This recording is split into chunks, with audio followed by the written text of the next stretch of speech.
मुंबई मराठी पत्रकार संघ में दिनांक 8 अक्टूबर 2021 को संयुक्त किसान कामगार मोर्चा का आयोजन किया गया। 11 अक्टूबर को महाराष्ट्र बंद के आह्वान के समर्थन में एक प्रेस कॉन्फ्रेंस का आयोजन किया गया।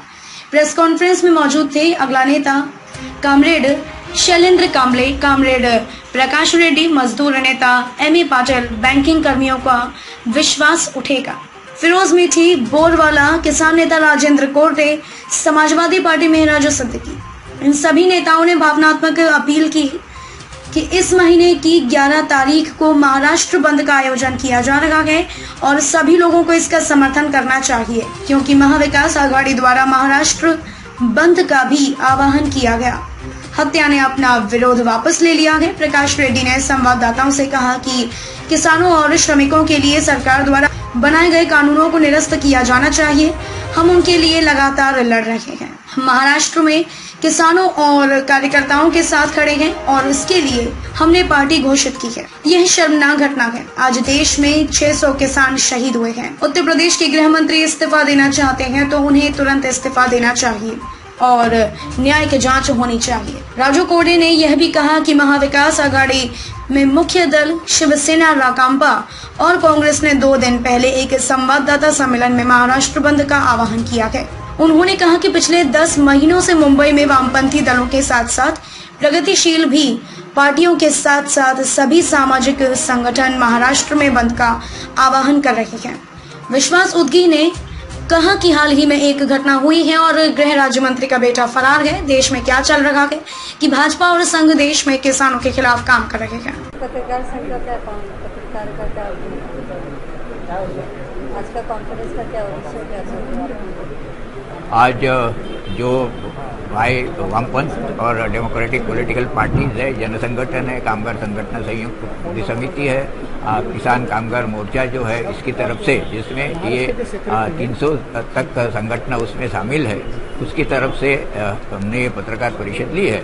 आज का ये हम कहना चाहते हैं कि लखीमपुर में जिस तरह से वाकया हुआ, ब्रिटिशों ने भी इतने किया नहीं था, इसके ज़्यादा तरह से जो अत्याचार हुआ है किसान आंदोलनकर्ताओं के ऊपर, गाड़ी चलाई गई और वहाँ लोग मारे गए, 7 लोग मारे गए और ये बीजेपी ने किया, तो इसके खिलाफ महाराष्ट्र विकास आघाड़ी के 3 पक्ष है, शिवसेना, राष्ट्रवादी और कांग्रेस, उन्होंने बंद का ऐलान किया है। उसके समर्थन में आज की ये हमने पत्रकार परिषद दी है। हम ये कहना चाहते हैं कि ये जो वाकया हुआ, जिसने ये किया, वो सांसद जो गृह राज्य मंत्री है उसका बेटा है। उसके ऊपर एफआईआर दर्ज किया है, मगर उसको अरेस्ट नहीं किया। अभी खून का एफआईआर है और अरेस्ट नहीं किया तो यह अन्याय है, तो उसको पहले पकड़ना चाहिए। और उसके जो पिताजी है वो उसके ऊपर इन्फ्लुएंस कर सकते हैं, इसलिए उन्होंने इस्तीफा देना चाहिए, ये हमारी मांग है। और हम ये कहना चाहते हैं कि बीजेपी, आरएसएस, केंद्रीय मोदी सरकार किसानों के ऊपर लगातार अत्याचार कर रहे हैं। किसान 10 महीने यहाँ आंदोलन कर रहे हैं, न उनके साथ किसी ने बात की। उनके ऊपर पहले तो टीयर गैस चलाया गया, ठंडे पानी के फव्वारे किए गए, वायर उन्होंने यहाँ हाईवे पे लगाए गए। अभी तो बीजेपी के लोग खुले आम पे यानी वो गुंडागर्दी करते हैं, फैसिज्म है। खट्टर ने कहा है कि लाठी लो और उनको दबाव करके, ये एक राज्य का मुख्यमंत्री कहता है, तो उसने इस्तीफा देना चाहिए। तो ये हमारी मांग है, पहले तो उनको अरेस्ट करना चाहिए, जो गृह राज्य मंत्री है उन्होंने इस्तीफा देना चाहिए और उसके ऊपर कार्रवाई होनी चाहिए। किसानों की जो मांग है कि ये 3 काले कानून हैं वो रद्द होने चाहिए। कामगार 4 कानून बनाए गए वो भी रद्द होनी चाहिए। इलेक्ट्रिसिटी एक्ट है वो भी रद्द होना चाहिए। और बीजेपी के ये जो फैसिस्ट एक्टिविटी चल रही है वो दबाना चाहती है, तो लोग दबने वाले नहीं है। इसलिए हम यहाँ राज्य के जो 3 पक्ष है उन्होंने आह्वान किया है बंद का, उसको हम युवक संगठन है उनको आंदोलन में उतारने की ये नारा देते हैं। और हम ये कहना चाहते हैं कि ये जो हमारे संगठन है जिसमें 300 से अधिक संगठन शामिल है, उन्होंने लगातार 9 महीने किसानों ने जो भी कॉल दिए हैं उसके समर्थन में हम उतरे हैं। अभी महाराष्ट्र की सरकार, महाराष्ट्र के 3 बड़ी पार्टी आए हैं तो हम उसको उनका स्वागत करते हैं। मगर हम कहना चाहते हैं जैसे पंजाब और ये छत्तीसगढ़ में ये जो काले कानून के खिलाफ बयान दिया गया विधानसभा में, इसी तरह महाराष्ट्र की विधानसभा में होना चाहिए। ये हुआ नहीं है, मगर महाराष्ट्र में जैसे केंद्र के कानून मोदी ने लाए हैं उसी तरीका का कानून यहाँ इंट्रोड्यूस किया है, वो भी रद्द होना चाहिए। और ये जो लड़ाई है बीजेपी के खिलाफ, इनके जो संविधान है उसको वो मानते नहीं है, फैसिज्म ला रहे हैं, तो इसके खिलाफ आम जनता ने इकट्ठा होकर संघर्ष करना चाहिए। इसलिए हम ये बंद में आपको आह्वान करते हैं कि बंद को यशस्वी करो। 11 तारीख को 11 तारीख को महाराष्ट्र बंद का जो ऐलान किया है उसके ऊपर आप समर्थन दे रहे हैं, कितने संगठनाएं इसमें शामिल होगी और कितने पक्ष के लोग इसमें रहेंगे और क्या मुद्दे रहेंगे और कौन सी मांग आप उससे करेंगे? एसेंशियली जो महाराष्ट्र विकास आघाड़ी की तरफ से जो कॉल आया है वो वेलकम है, कांग्रेस, एनसीपी और सेना की तरफ से। हम लोगों ने पहले भी बहुत कोशिश की थी कि बड़े पैमाने पे वो उतरे सड़कों पे, क्योंकि यहाँ के वामपंथी दल, समाजवादी पार्टी, दूसरे जो डेमोक्रेटिक फोर्सेज है, शेतकरी कामगार पक्ष, ट्रेड यूनियंस, जन संगठन, विमेंस ऑर्गेनाइजेशंस, सब लोग लगातार पिछले 10 महीने से बड़े पैमाने पे बम्बई के सड़कों पे लगे, महाराष्ट्र के सड़कों पे लगे। और आज महाराष्ट्र और बम्बई इस पूरे किसान और मजदूर आंदोलन का एक अहम केंद्र बन चुका है, जिससे किसान आंदोलन को बहुत ताकत मिल रही है। दूसरी बात है कि ये जो महाराष्ट्र का बंद हो रहा है वो लखीमपुर खेरी के कांड के कारण हो रहा है, और उसमें मैं सैल्यूट करता हूँ हमारे यूट्यूब चैनल वाले पत्रकारों को, खास करके आप जैसे लोगों को।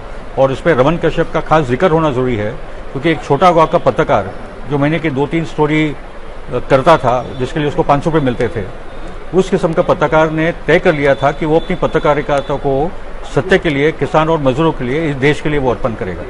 और वो भी इस आंदोलन का हमारा एक शहीद बन चुका है, रमन कश्यप। दूसरी जो बात है कि जो छोटा मीडिया है उसने ये जो बड़े चैनल लगातार कर रहे थे कि ये बब्बर खालसा, खालिस्तानी, आतंकवादी, इन्होंने ये सब पूरा कांड लखीमपुर खेरी का किया है, वो 24 घंटा भी नहीं चला पाए। और 24 घंटे के अंदर योगी को एफआईआर दर्ज करना पड़ा। पहली बार यूपी जैसे राज्य में एक एफआईआर दर्ज हो, वो भी 302 के तहत, मर्डर और दूसरे भी बहुत सेक्शंस है। ये किसान आंदोलन के लिए और पूरे संयुक्त किसान मोर्चा के लिए भी बहुत बड़ी जीत है कि एक बहुत विस्फोटक परिस्थिति को लोगों ने हैंडल कर लिया, और उसमें से मुआवजा भी मिला, और उसमें से ये भी बात आई कि अरेस्ट होगा और एफआईआर दर्ज हुई। और उसमें से ये बात आई कि जो होम मिनिस्टर है, होम मिनिस्टर भी गुंडाई था, गुंडाई है, और अमित शाह मोदी वाली गैंग है, तो उसमें कोई हर्ष की बात नहीं है। तो उस किस्म के जो यूनियन होम मिनिस्टर जिसका पूरा बैकग्राउंड ही गुंडागर्दी का है, उसका बेटा भी इस किस्म का है, आशीष मिश्रा, अपने बाप पे गया है। तो अभी ये बात आई कि अगर 11 तारीख तक इनको अरेस्ट नहीं हुआ तो लखीमपुर खेरी क्या पूरे देश में किसान बड़े पैमाने पे सड़क पे उतरेगा। 11 तारीख का डेडलाइन किसान आंदोलन ने यूपी सरकार को दे दिया है। और उसी संदर्भ में 11 अक्टूबर जो जयप्रकाश नारायण की पुण्यतिथि भी है, उस बहुत हिस्टोरिक दिन के अवसर पर जो महाराष्ट्र विकास आघाड़ी ने जो बंद का कॉल दे दिया है, उसमें हम लोग सब साथ में हैं। पिछले 10 महीनों से लगातार यही मोर्चा है जो बंबई और महाराष्ट्र के सड़कों पर निरंतर प्रोग्राम करता है। यहाँ से अनेक यात्रा भी गई है दिल्ली के बॉर्डर्स के तरफ, हम लोग हरियाणा, पंजाब, अलग अलग जगह से हमारी यात्राएं गई हैं। यहाँ सभी फोर्सेज जो बैठे, तो एक बहुत बड़ा काम बम्बई के भूमि से हो रहा है, महाराष्ट्र की भूमि से हो रहा है। कलीम सिद्दीकी हाथरस के लिए रिपोर्टिंग के लिए जा रहा था, तो उसको आज 1.5 साल से अंदर कर दिया है। ये तो हालत है यूपी में। मगर आज किसान आंदोलन ने यूपी को इतने बड़े संघर्ष के कारण एक सेफ प्लेस भी बना दी है। मगर उसके साथ आप समझ लीजिए कि सुप्रीम कोर्ट का भी एक बहुत बड़ा रोल है। कल आशीष मिश्रा कोर्ट के सामने आने वाला है और कल उसका बयान होगा, तो सुप्रीम कोर्ट का भी दबाव है। मगर वो दबाव इसलिए क्योंकि हम जानते हैं कि सुप्रीम कोर्ट के भी क्या हाल मोदी ने कर दी है। मगर ये देश की जनता और जन आंदोलन की ताकत है कि आज सुप्रीम कोर्ट को भी इसका सो मोटो रिकग्निशन लेना पड़ रहा है। नवाब मलिक को बताया जा रहा है कि उन्होंने बहुत सारे लोग आज में, तो उसके बारे में क्या कहना चाहिए? देखिए, ये मैंने नवाब मलिक जी का बयान सुना और उन्होंने वही कहा कि एंटी नारकोटिक सेल जो है वो किलो के किलो ड्रग्स पकड़ रही है और एनसीबी 2 ग्राम 5 ग्राम का काम कर रही है। तो बहुत सोच समझकर आर्यन खान को फंसाया गया है। उसमें 2 बीजेपी के कार्यकर्ता थे। तो अभी उसमें जो भी बात है, ये सरकार ऐसी है कि धर्म के नाम पे कुछ समुदाय को टारगेट किया जा रहा है, वो पूरी देश समझ रही है। और मैं सोशल मीडिया पे देख रहा हूँ कि बाकी के समाज के लोग, चाहे वो हिंदू हो, क्रिश्चियन हो, सिख हो, आज वो लोग इस मुद्दे को समझ रहे हैं और पूरा समाज आज पहले से ज्यादा मुसलमानों के पक्ष में भी खड़ा है। हम लोगों ने ये भी देखा कि छत्तीसगढ़ में जो कांग्रेस रूल स्टेट है, वहां 3000 बजरंग दल निकले, हाथ में तलवार है और वो पूरे शहर में वो लोग ने तबाही मचा के रखी है। वो भी हम लोग देख रहे हैं। चर्चेस पे हमले हो रहे, सिखों पे हमले हो रहे, मगर यहाँ का समाज एकजुट खड़ा है और मोदी और अमित शाह का जो कम्युनल पोलराइजेशन पॉलिटिक्स है उसको हराना आवश्यक है। अगर अभी तक आप लोगों ने हमारे चैनल को सब्सक्राइब नहीं किया है तो सबसे पहले इसे सब्सक्राइब कर ले, साथ में रेड कलर के बेल आइकन को दबाएं, जिससे कि रोजाना देश विदेश की खबरें आप तक पहले पहुंच सके। साथ में आप अपने सुझाव को हमारे कमेंट बॉक्स में भी लिख सकते हैं और इसे ज्यादा से ज्यादा शेयर करें।